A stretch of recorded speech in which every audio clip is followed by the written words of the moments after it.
Oi! Oi. Deu certo rápido. Deu certo rápido, que bom. Eu Já aprendi estava a.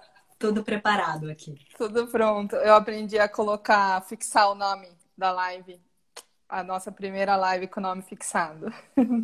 Deixa eu aumentar um pouco o volume, porque eu tô sem fone. Peraí. Ai, pra eu te ouvir melhor. Boa noite, Rô. Bem-vinda.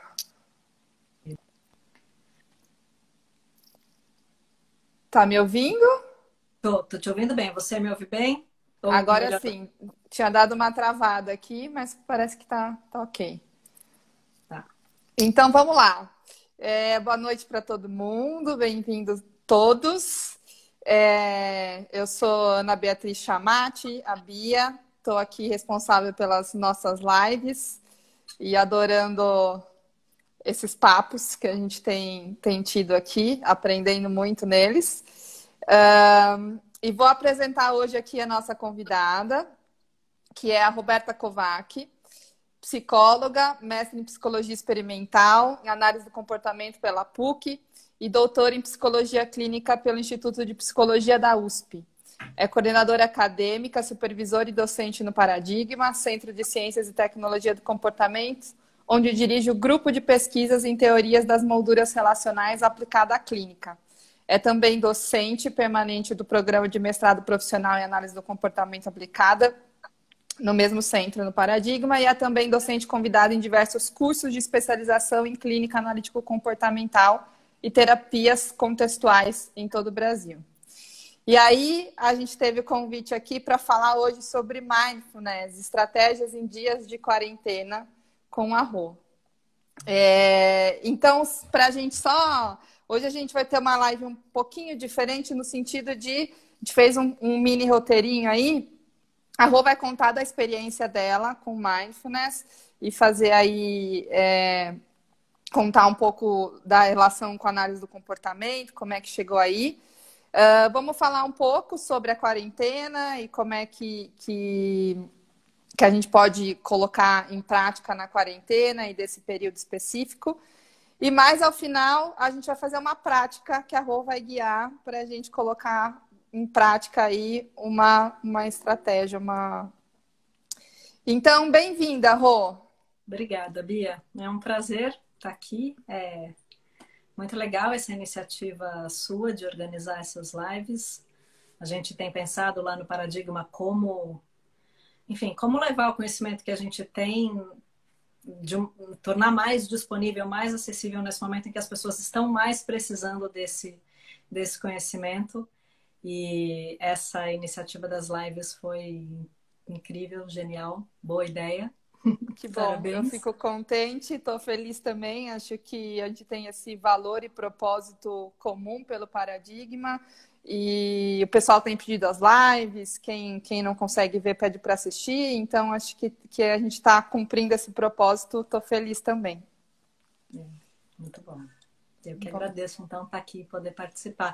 É um pouco estranho para mim, eu, em geral,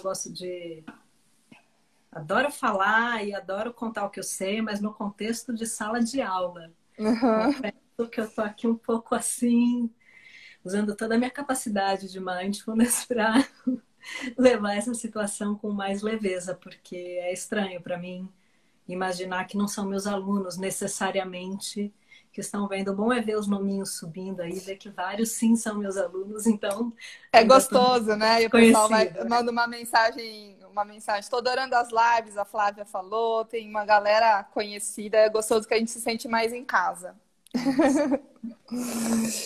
Então vamos lá. Inclusive, eu até comecei, quando eu fiz a live com o Roberto, eu comecei falando do Paradigma ser minha segunda casa e o quanto a gente se sente em casa nessa troca. Depois fui olhar, a live do Roberto tinha 1.700 visualizações, então tinha uma galera, mas dá essa sensação. Então, obrigada, Rô. E vamos lá, então. Conta pra gente um pouquinho aí dessa experiência de você. Eu acho que eu acompanhei um pouco, né? Te conheci lá quando eu fiz a especialização em 2008. Eu tinha acabado de me formar. Eu acompanhei um pouco esse processo. Então, a gente quer te ouvir.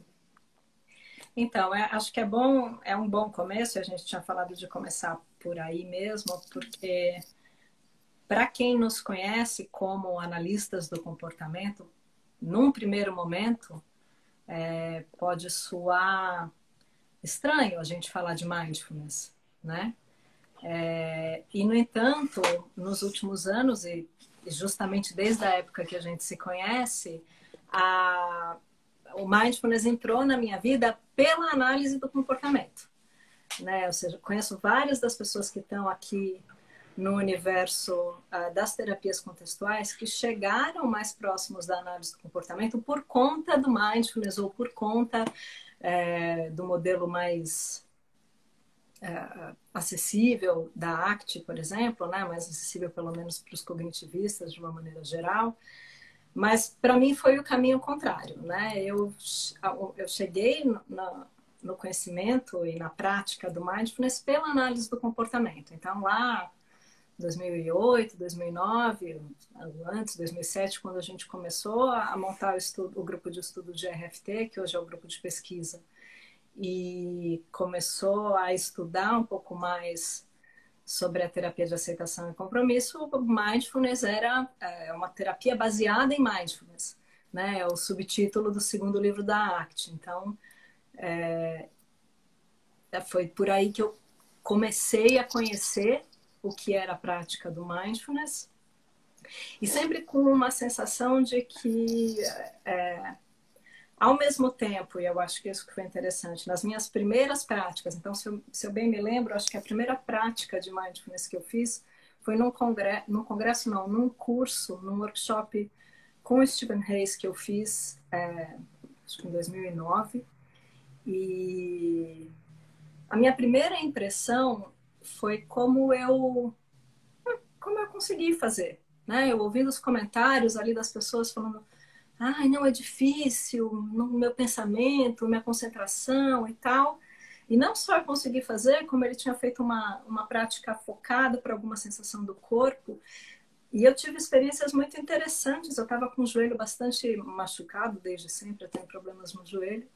E naquele dia, então, eu escolhi o joelho para fazer o foco da meditação. E, nossa, a minha relação com o meu joelho de verdade mudou naquele momento. E eu cheguei toda empolgada no paradigma contando isso. Eu me lembro o Cândido me olhando com uma cara assim, falando: que seu joelho? Que sua relação com seu joelho? Então, ao mesmo tempo, me parecia ousado mesmo a gente entrar nesse universo, mas eu sentia que tinha alguma coisa ali que podia ser interessante e que precisava ser comportamentalmente entendido, porque a gente vai falar disso, mas posso falar disso mais para frente, mas o mindfulness como prática e como ferramenta terapêutica teve um boom a partir dos anos 70, fundamentalmente começa nos anos 70, mas tem um boom nos últimos 20 anos, uma infinidade de informações e de evidências de que é uma prática que produz mudanças efetivas para as pessoas que praticam, dentro do contexto terapêutico, inclusive. Então, me parecia uma área para investigar e, ao mesmo tempo, eu tinha descoberto essa facilidade pessoal para praticar. Você experimentou, né? E isso me levantou uma curiosidade que era assim: bom, por que será, né? Eu nunca pratiquei, que habilidades que tem aqui nessa prática que eu já tenho e que foram evocadas no contexto específico do mindfulness, mas poxa, eu já sabia. E então, nesse sentido, eu comecei a percorrer tanto com esse olhar, né? O que é a prática de mindfulness em termos de que habilidades, que repertório comportamental que essa prática evoca ou modela ou desenvolve, né? Enfim, modela, falando no nosso linguajar, e que é útil dentro do processo terapêutico. Então, é um pouco esse interesse que é tanto acadêmico e profissional, quanto também foi pessoal, quer dizer, tanto o fato de eu descobrir que eu tinha alguma facilidade, como de perceber na pele a mudança que a prática produzia para mim mesma, me levou a me dedicar e tentar entender um pouco mais teoricamente, conceitualmente, e ao mesmo tempo tentar entender um pouco mais experimentalmente, né, vivencialmente, o mindfulness. E como é que você vê, Rô, até outro dia você foi falando, eu lembrei, uma pessoa próxima a mim, que atende só criança, ela falou assim, nossa, eu me afastei de atender adultos, eu tenho atendido só criança há anos, e começou a fazer o curso online, acho que do Roberto e do Denis, de habilidades terapêuticas, e falou que estava surpresa por ver, tem um gap aí, talvez de uns 8, 10 anos, pelo que ela falou, e de ficar surpresa de ver um tanto de estratégias e especialmente das terapias contextuais, o que traz de novo para a análise do comportamento, né? Assim, de compreensão e de prática do terapeuta. O que você colocaria sobre isso, assim? O que tem de novo nessa, pro olhar do terapeuta e nessas práticas? Eu acho que, bom, até a gente tem cursos disso, né, Bia? Eu não sei como é que eu te respondo numa aula, mas fundamentalmente o que a gente vê, teoricamente, é a análise do comportamento se aprofundando no entendimento sobre os processos relacionados à linguagem e cognição ou, dentro da nossa perspectiva, do comportamento verbal. Então, a gente já tinha um conhecimento que não parou de ser desenvolvido sobre essa temática e, de alguma maneira, uma temática, uma área que aproxima totalmente, acho que por isso o estranhamento da sua colega, nos direciona fundamentalmente para a terapia de adultos mesmo, né? Quando a gente fala de processos de linguagem e de pensamento e como isso impacta no comportamento, é claro que acontece com crianças verbais, mas isso vai se desenvolvendo e vai ficando cada vez mais complexo à medida que o repertório verbal se desenvolve. Então, toda essa área que estuda, tanto empiricamente lá no laboratório, conceitualmente depois derivado do laboratório, e quanto às aplicações práticas desta relação entre o conhecimento sobre comportamento verbal e o impacto disso na prática clínica, é essa parte nova, que não é nova, é um desenvolvimento, na minha perspectiva, da análise do comportamento. E aí eu acho que tem uma outra coisa que é principalmente sobre mindfulness, é de fato um pouco da adoção mesmo desta área que não tem a ver nem com o estudo da análise do comportamento, nem com o estudo do comportamento verbal. A meditação ou o mindfulness é uma prática budista de, sei lá, mais de 3.000 anos, né? Não sei dizer, é mais do que o tempo que a gente consegue imaginar, eu acho. E é uma prática do Oriente. Então, de fato, tem um estranhamento aí, né? Como é que isso veio parar na análise do comportamento?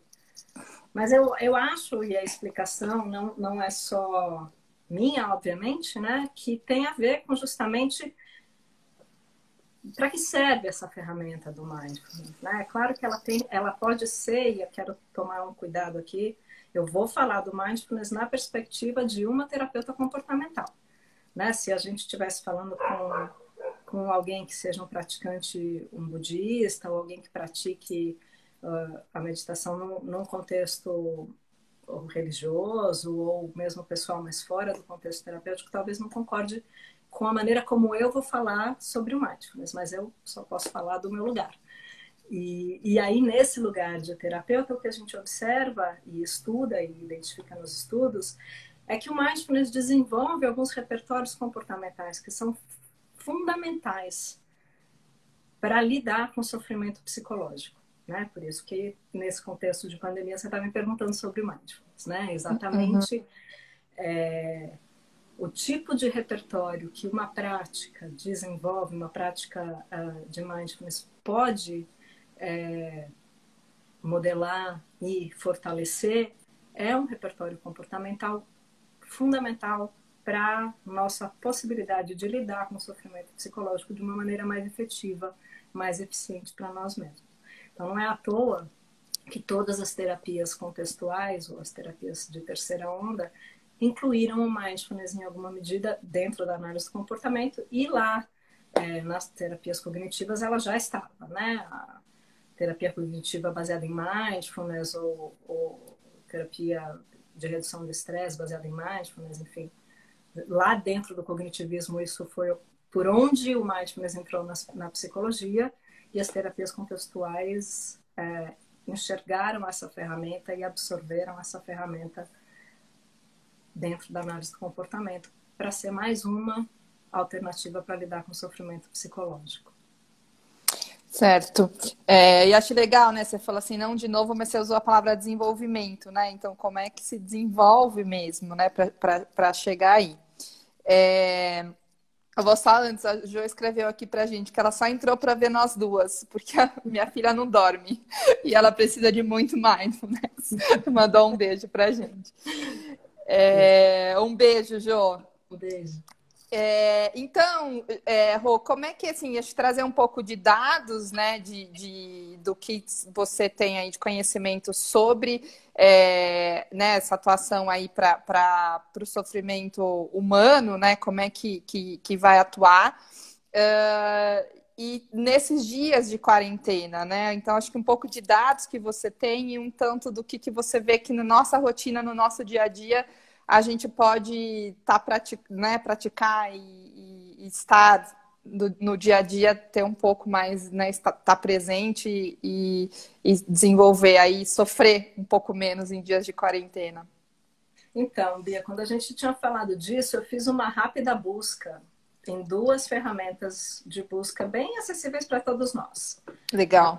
A primeira é do site da ICBS, que é a nossa Associação Internacional das Terapias Contextuais, né? A Associação de Ciências Comportamentais Contextuais.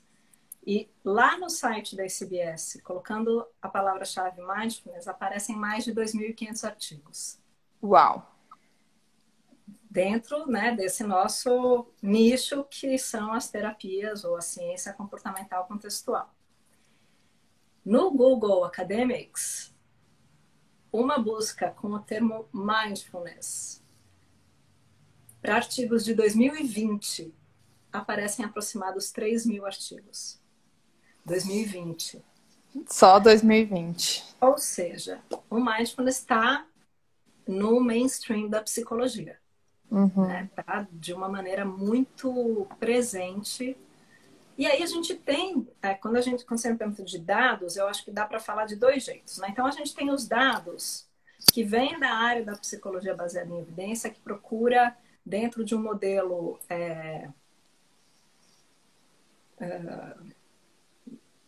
como é que eu falo isso sem ser ofensiva, mas enfim, dentro de um modelo de pesquisa, de evidência, ser medidas de não necessariamente as medidas que a gente olha quando a gente está olhando para o aparecimento e manutenção de determinados repertórios, né? Mas enfim, dados como comparação de grupo, relatos, toda a área de dado, de evidência de prática de psicologia, nessa área a gente tem muita coisa que aborda alguns protocolos específicos de mindfulness e observa o efeito deles, com resultados muito promissores, eu acho que para inúmeras áreas que, de alguma maneira, falam do que é o sofrimento psicológico. Então, por exemplo, efetivo para a redução de ruminação, efetivo para redução de estresse, efetivo para redução de ansiedade ou sintomas de depressão, efetivo para fortalecimento de atenção focada, desenvolvimento de foco ou de memória, estudos que mostram a efetividade do mindfulness para para diminuir a reatividade emocional, estudos que mostram a efetividade do mindfulness para desenvolvimento de flexibilidade psicológica, e ainda alguns estudos que relacionam a efetividade de práticas de mindfulness para satisfação em relacionamento, melhora de qualidade de vida de uma maneira geral. A gente tem, e aí também é interessante observar, o mesmo grupo de autores fazendo 2 meta-análises que mostram aí essa força, né, a forte evidência de eficácia do mindfulness. Em 2010, o Hoffman e os colaboradores deles fizeram uma meta-análise com 39 estudos. Em 2013, 3 anos depois, o mesmo grupo de pesquisadores conduziu uma meta-análise com 209 estudos. Então, dá para ver o crescimento vertiginoso de dados que tem acompanhado a área de mindfulness dentro da psicologia. Bastante. Então, um lado, né, uma forma da gente falar de efetividade é olhar para esse tipo de pesquisa e ver que evidências, nesse contexto de investigação de grupo e comparando diferentes intervenções, o mindfulness aparece como ter forte evidência para produzir algumas melhoras. Quando a gente olha com um olhar mais comportamental, a pergunta que a gente faz sobre efetividade é: o que essa prática proporciona em termos de oportunidade para desenvolvimento de quais habilidades? E aí eu acho que é isso que é interessante a gente olhar também, né? Então, quando a gente fala de uma prática de mindfulness, o que é que você está praticando? Que habilidades que são essas que estão sendo treinadas, estão sendo desenvolvidas? E aí, pensando já no contexto da quarentena, de alguma forma, as habilidades fundamentais que eu acho que a área das terapias contextuais considera que o mindfulness desenvolve são as habilidades de conseguir lidar com o seu próprio comportamento interno e de lidar com a sua própria experiência, seja ela encoberta ou aberta, de uma maneira que seja mais eficiente para você. Então, nesse contexto em que a gente está, que o mundo externo está muito estranho, está muito caótico, está muito diferente. E mais do que estranho, caótico e diferente, ele está imprevisível, está difícil da gente saber o que vai acontecer. E é absolutamente incontrolável, ou seja, tem pouca coisa que a gente possa fazer para efetivamente mudar essa situação, a minha situação, de uma hora para outra, né? Então, o contexto externo está bastante complicado. E provavelmente o contexto interno, né, o meu mundo interno reagindo a esse contexto externo também está caótico. Ferramentas que me ajudem a lidar com essa experiência global, completa, tanto privada quanto relacional, né, no mundo que eu estou vivendo, serão úteis. Né? Então, que habilidades são essas? O que é que eu aprendo a fazer quando eu pratico mindfulness?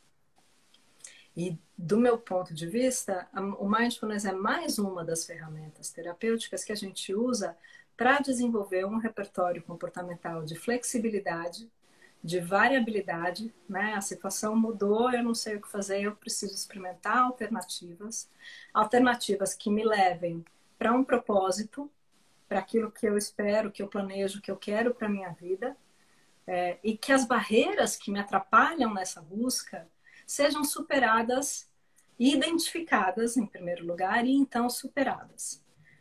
E quando eu encontrar barreiras que não tem como superar, por exemplo, não dá para sair agora e a gente marcar uma festa e todo mundo se encontrar e se abraçar, que é o que está todo mundo querendo. Que outras alternativas que a gente tem para lidar com situações que são desconfortáveis, que são ameaçadoras, que são preocupantes. Então, tentando resumir, eu acho que as habilidades que o mindfulness vai focar é justamente... posso até falar na definição, não sei se eu vou lembrar todas as palavras, né? Mas a definição do mindfulness é uma resposta, uma abertura não julgadora, consciente e não julgadora, não avaliativa, para a experiência da maneira como ela se apresenta.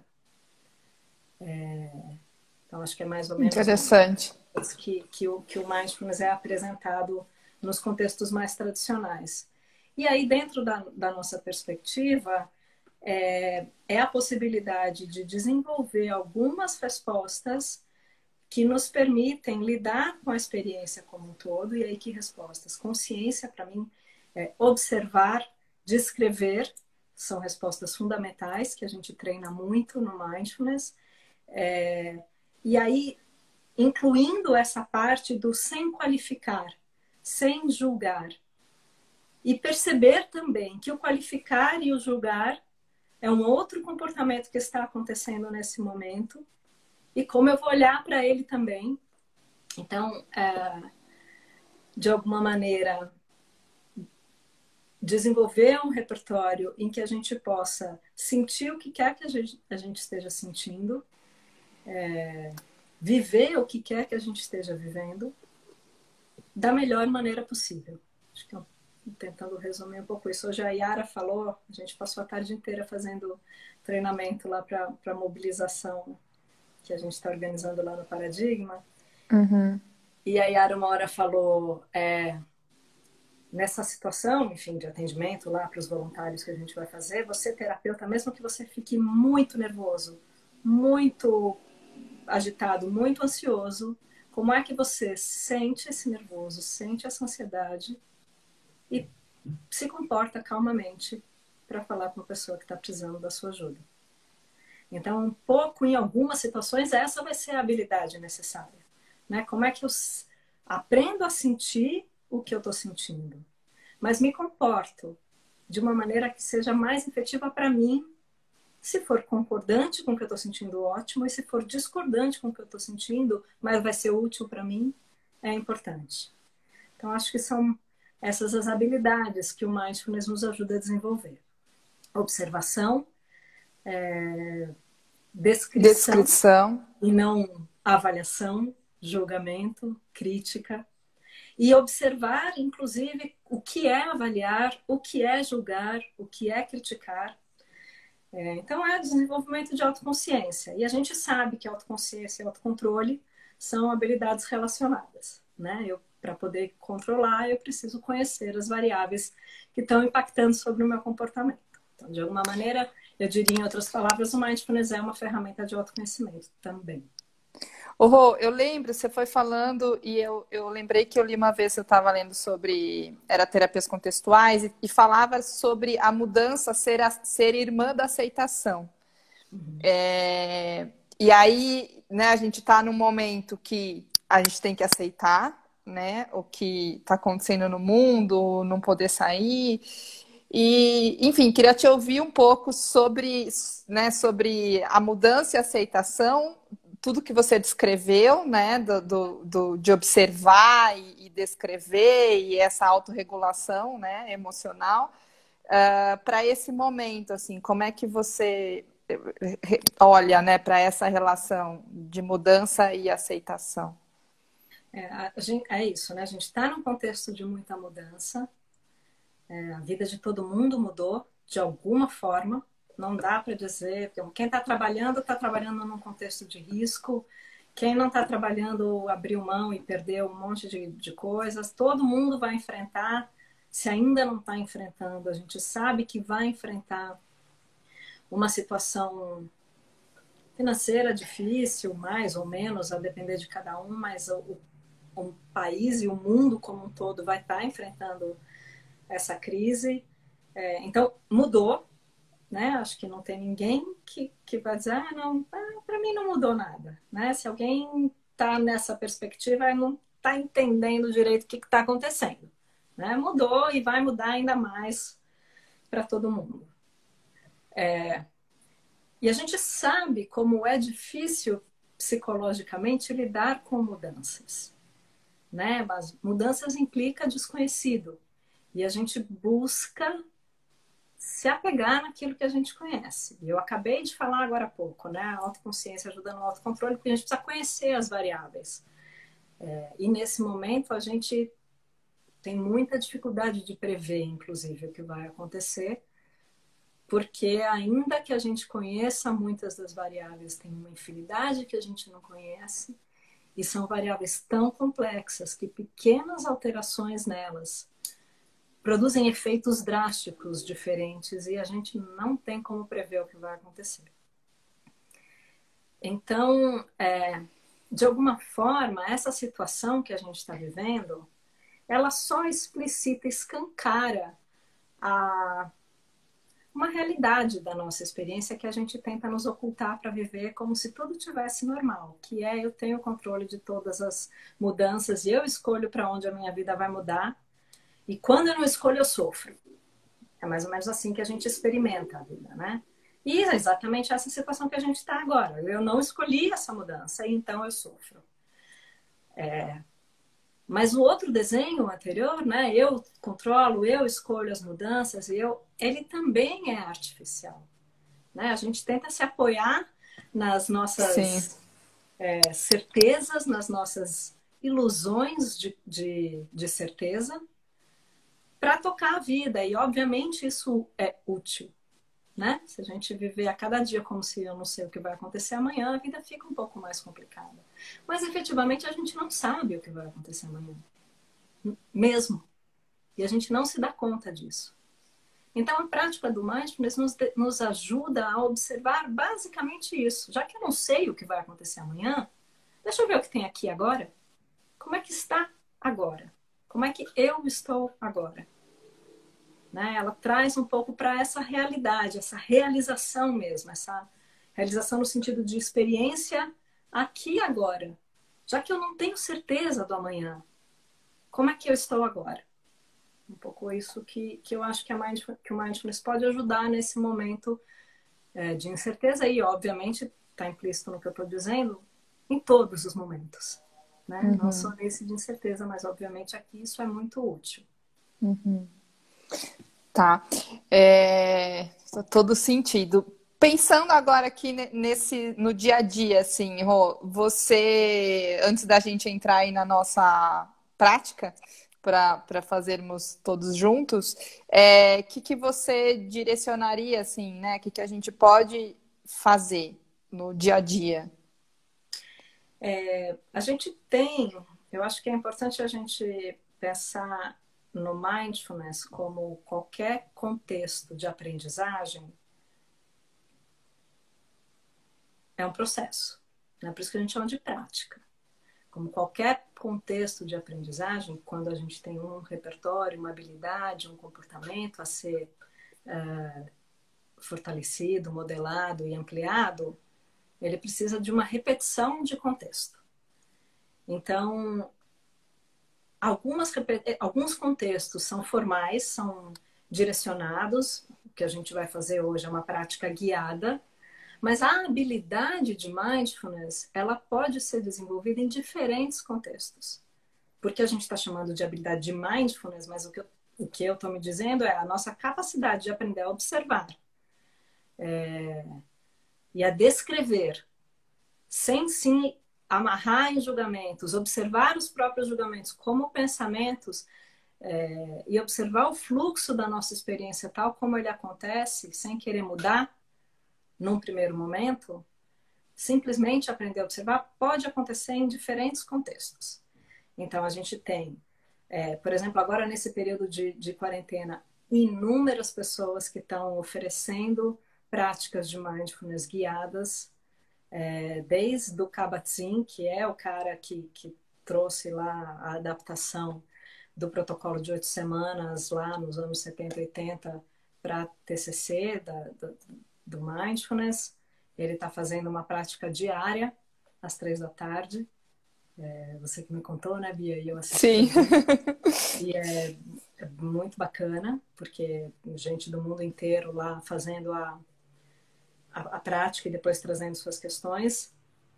Aqui no Brasil, o Stephen Little, que é um dos treinadores de mindfulness mais antigos aqui do Brasil, da School of Life, ele está fazendo diariamente 2 práticas, às 8 da manhã e às 4:30 da tarde.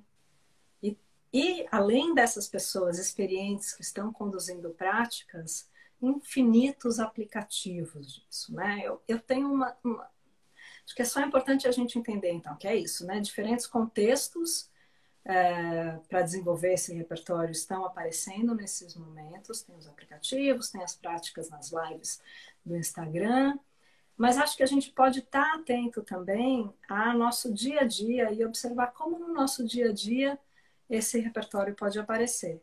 Eu comecei contando que eu tinha me surpreendido com a minha facilidade de fazer mindfulness logo nas primeiras vezes. E quando eu olhei para a habilidade, eu percebi que eu treinava isso já nas minhas aulas de dança, na minha prática de yoga. eu treinava isso na prática do consultório, essa atenção focada e essa aceitação do que quer que apareça ali é uma parte do nosso treino no consultório, né? Da maneira como aparecer, não tem certo ou errado, aquilo que o cliente nos traz é o que é, e é como aquilo que eu vou ajudar, vou observar e vou ajudá-lo a descrever. Então, eu já tinha alguns contextos na minha vida que me ajudavam com essas habilidades. Então, acho que uma dica, além da gente procurar esses contextos formais de prática, é observar na sua própria experiência o que você já faz. Porque Sim. já está aqui, né? Aquilo que a gente sente já está aqui. A gente é o nosso melhor observador de si mesmos. Né? O que eu acho que talvez a prática ajude a direcionar é essa observação um pouco mais aberta, menos julgadora, mais aceitadora, como você falou. Né? Ô, Rô, aí acho que é uma questão até assim, acho que vem de um lugar de terapeuta infantil, mas que eu acho que serve para todo mundo, pensando a criança quando ela explora, quando ela brinca, quando ela tá ali naquele momento e nesse lugar que você está falando, assim, né? Eu acho que a gente, enquanto adulto, perde o brincar e esse estar ali naquele momento. A gente poderia dizer que é uma dúvida mesmo. A gente está falando da mesma coisa, da criança que está ali naquele momento entretida com explorar o que quer que venha do que ela está descobrindo na brincadeira? É exatamente essa postura que a gente tenta desenvolver com a prática de mindfulness. Então, é mais do que desenvolver, como você já está mesmo dizendo, a gente tem essa possibilidade. Né? Então, é reconhecer essa possibilidade. Tem algumas definições de mindfulness que eu gosto. Uma delas é da Manuela O'Connell, da Manu, que é uma terapeuta contextual lá da Argentina, e ela define mindfulness como habilidade de consciência e conexão. E acho que a parte da conexão é exatamente isso que você está falando. É uma entrega integral para esta situação que eu estou com curiosidade, com abertura, com um olhar de novidade, tomando um cuidado, e eu acho que esse é o paradoxo da prática, já que daqui a pouco a gente vai praticar, tomando um cuidado para também não se apegar à expectativa da novidade, do efeito mágico, da transformação, porque isso já não é a experiência em si, é a sua expectativa sobre a experiência.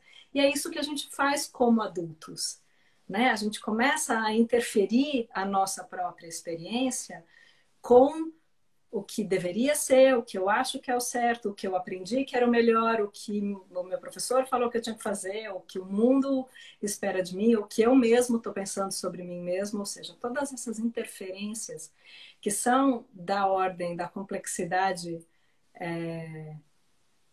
cognitiva mesmo, né? Do nosso pensar, julgar, criticar, avaliar, comparar, eles impactam na nossa experiência. Não tem como, a gente não evita isso. Então, o que a gente aprende é observar isso, observar esse impacto e, aos poucos, permitir que o próprio julgar, criticar, avaliar, expectar, então tá bom, eu vou começar a praticar mindfulness agora e amanhã eu não vou estar sentindo ansiedade. Já começou do ponto que não vai funcionar.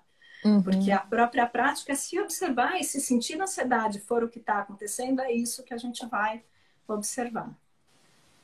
Nesse momento tem algumas delicadezas, inclusive, porque grande parte das práticas de mindfulness envolvem o foco na respiração. E o COVID, a respiração é justamente a parte que é afetada. Então, talvez nesse momento, eu estou falando só porque a gente precisa ter sempre um olhar funcional, né? Para algumas pessoas, eventualmente práticas que sejam focadas na respiração vão ser aquelas que vão ampliar ainda mais a própria ansiedade. Então, acho que essa é uma última coisa que é importante a gente falar.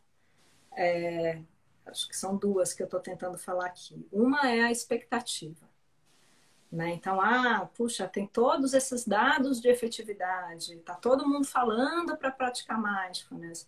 Eu preciso me melhorar porque eu não estou bem, então eu vou começar a praticar e eu pratico e não estou me sentindo melhor, então prestar atenção é um processo, é uma aprendizagem, é um comportamento que precisa de contexto para ser fortalecido, então não vai ser de uma hora para outra.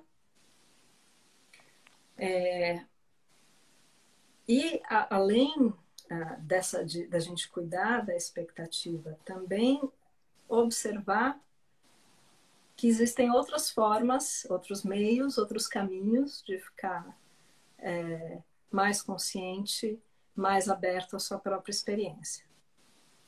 Tá, eu vou, acho que, né, a gente ficar aqui, quero que a gente não perca o tempo de fazer a nossa prática. Vocês estão pedindo aqui as referências que a Rô está falando, depois eu coloco nos stories do Paradigma, tá bom? Aí entre hoje e amanhã eu coloco para vocês terem aí essas referências todas. O Sacha colocou aqui também, mas aí a gente divulga para vocês. Então, vamos lá? Vamos para a nossa prática, guiada por você. Acho que um ponto importante para a gente fazer essa prática é lembrar de uma característica funcional do nosso entendimento de como a gente cuida e olha para o comportamento, né? A gente tenta ter um olhar sempre que é funcional.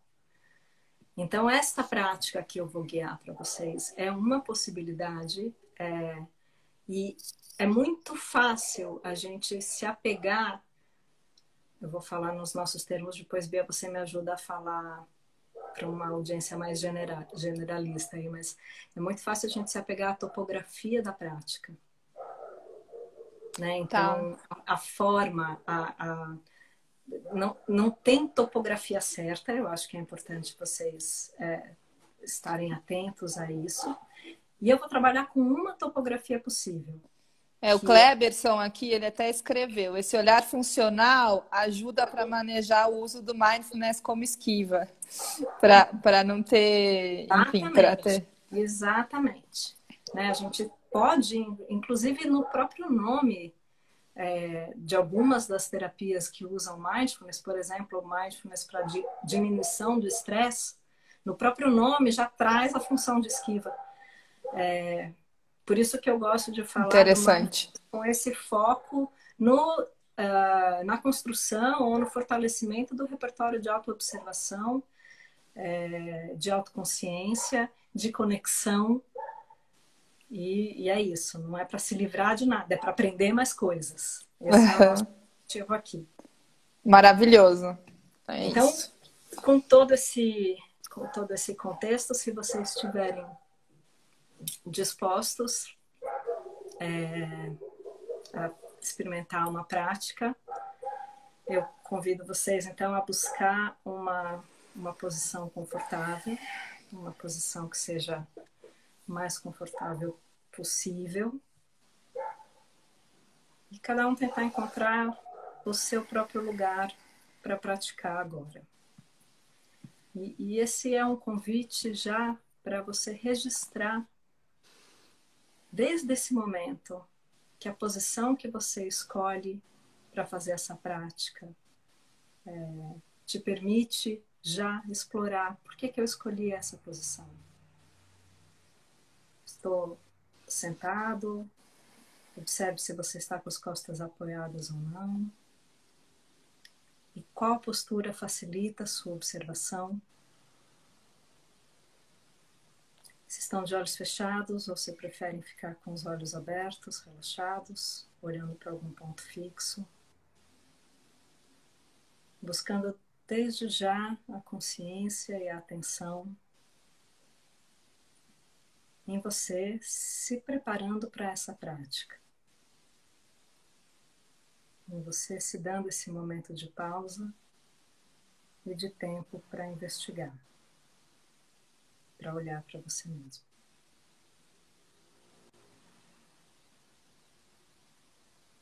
Esse lugar de pausa pode ser a respiração.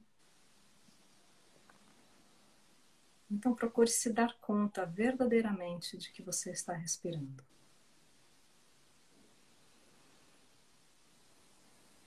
Sinta a respiração tal como ela é. Ela não precisa ser melhor, mais, menos, diferente. Apenas observe a sua respiração. Conheça a sua respiração nesse momento.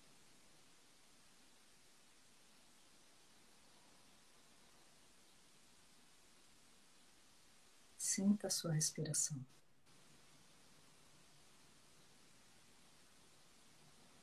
Sentindo, quem sabe, o movimento do corpo na entrada e na saída do ar.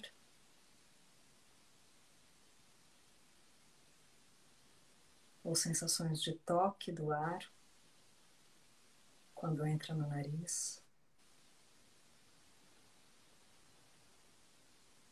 Descobrindo e explorando como para cada um de vocês a respiração pode ser sentida,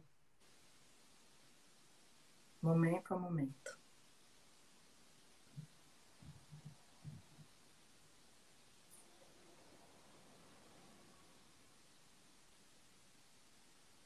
Se você perceber indo para qualquer outro lugar, a pensar, a julgar, ou mesmo a analisar a sua respiração,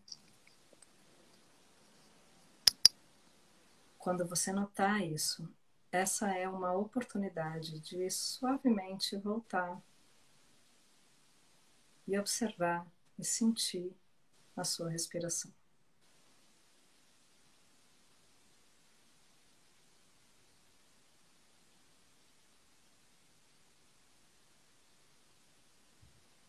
Coloque-se de novo e de novo, sempre que necessário, a observar a sua respiração.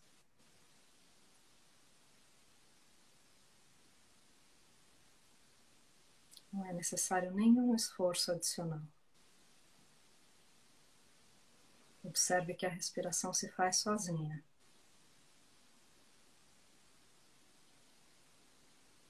E explore curiosamente o que a sua respiração te permite sentir.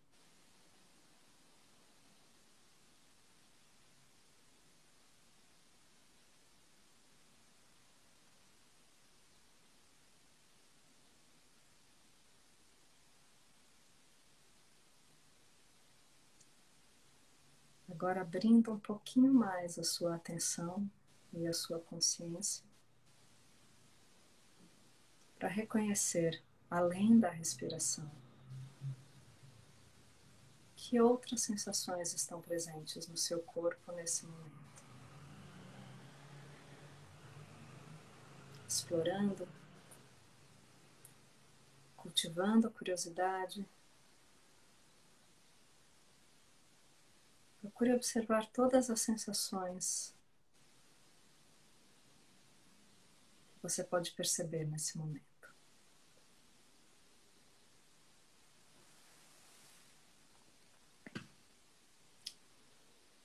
Sensações internas ou externas.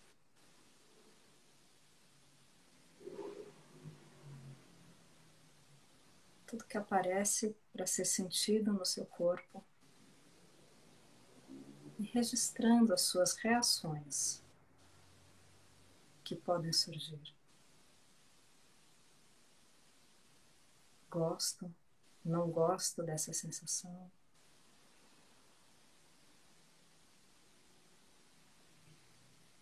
E observando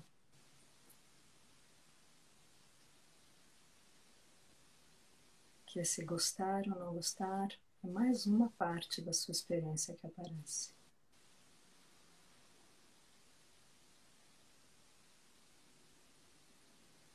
E volte para a sensação, seja ela qual for.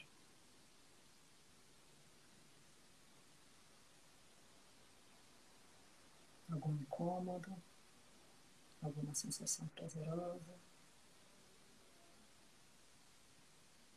Como ela aparece para você?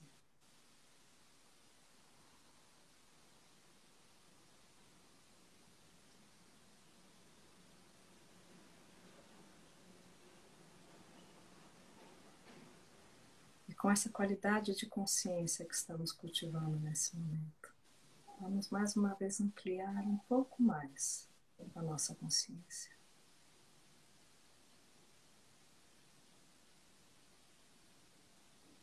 Nessa experiência que está aqui e agora, que estamos compartilhando,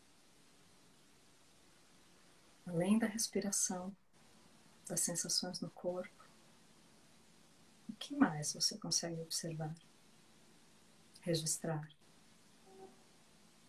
e receber como é, como aparece? Uma emoção, alguns pensamentos,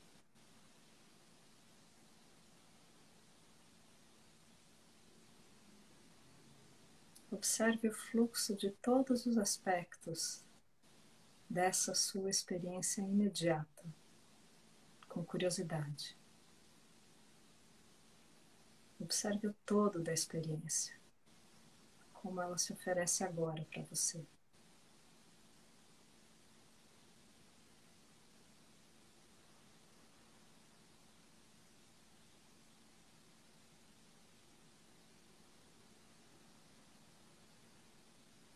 Aqui está essa sensação.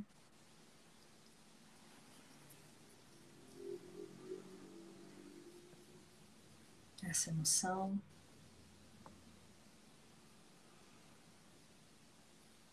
Observo esse pensamento.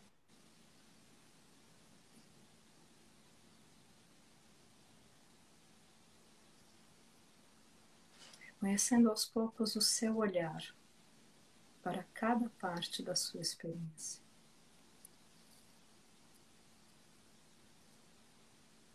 Ficando consciente agora do seu olhar para o fluxo da sua experiência nesse momento. O seu olhar para a sua respiração. O seu olhar para o seu corpo.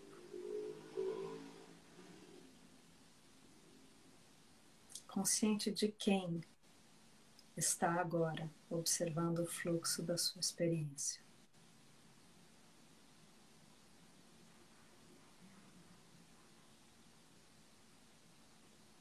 Como seria se simplesmente nesse momento você fosse aquele que reconhece? Sem outras capas, sem outros papéis, a não ser esse agora, a observar, a reconhecer. Ser esse que observa.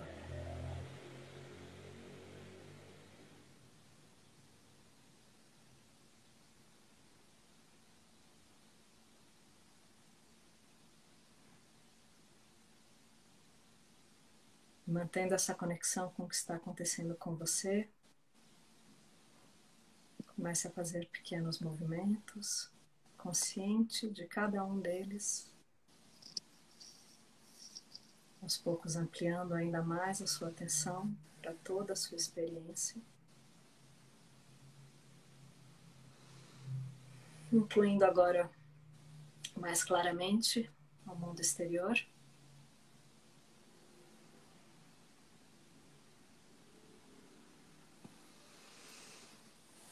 E aqui estamos.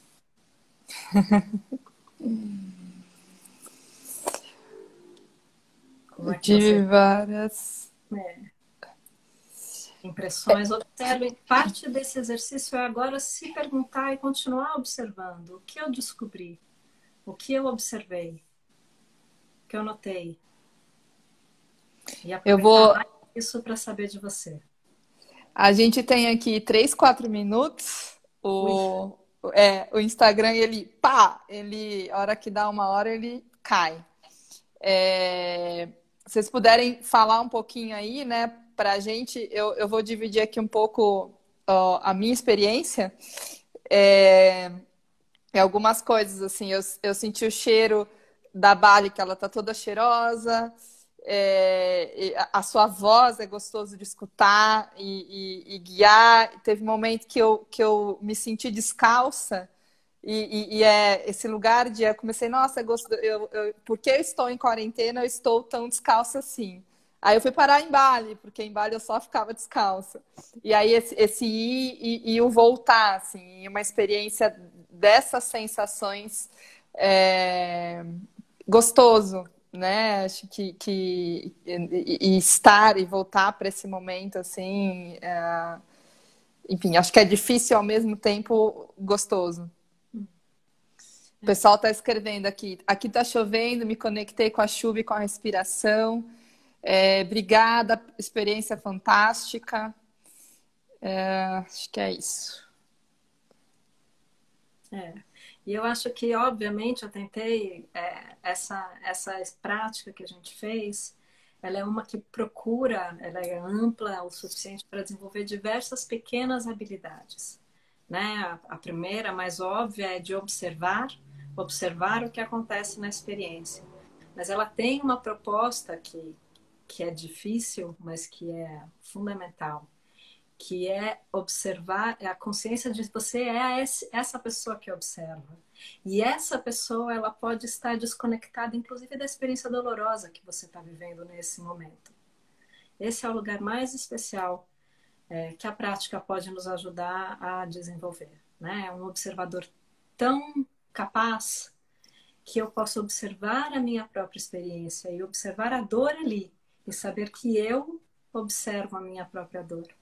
É uma possibilidade que, enfim, que é incrível para lidar com o nosso sofrimento quando ele é inevitável. É bonito, né? Eu acho que você trouxe, assim... O Antônio Carlos falou aqui também que ele focou muito na respiração, a dificuldade de que os pensamentos vêm a todo momento. Estão falando muito aqui dessa, né, do observar e descrever, observar a si mesmo. Quantas coisas que percebi no meu corpo que acho impossível sentir sem parar para realmente perceber. Isso veio muito forte para mim também, Polly. Só a voz da Rô conduzindo essa prática produz mais reforçadores do que a live do Sandy Júnior. Eu amei, eu falei da sua voz, é muito gostoso. Consegui observar o ritmo da minha respiração e frequência, deixei os pensamentos fluírem. Gratidão é um encontro lindo conosco, foi uma experiência com o íntimo, quanta aprendizagem, cuidar de si mesmo. Os pensamentos virão e tudo bem, não dá para parar o fluxo de pensamentos, desde que eles venham e vão, trazendo o foco sempre para o presente. Meu namorado fez ao meu lado e relatou uma cabeça vazia relatou sobre uma cabeça vazia, que não focado seu direcionamento. Roque máximo, estou fazendo todo dia de manhã, está me ajudando. Grande beijo. A Geni está falando aqui. Tudo isso que as pessoas 30 segundos, Rô, desculpa. E o tem que 30 mais segundos. observarem, tudo isso é bem-vindo, né? Acho que a gente aprende a observar. Foi muito bom, Bia. Obrigada, eu amei. Oportunidade. Muito, amei. Muito bom. Obrigada a todos que acompanharam a live. Depois vou ler, eu não enxergo, eu tirei o óculos no começo, eu não enxerguei nenhum dos comentários, depois eu vou tentar olhar com calma e se eu puder responder alguma coisa pessoalmente, eu respondo também. Maravilha. Obrigada, boa noite para todos. Um beijo, Rô. Obrigada, adorei. Uma hora. Obrigada a vocês. Fiquem bem, se cuidem.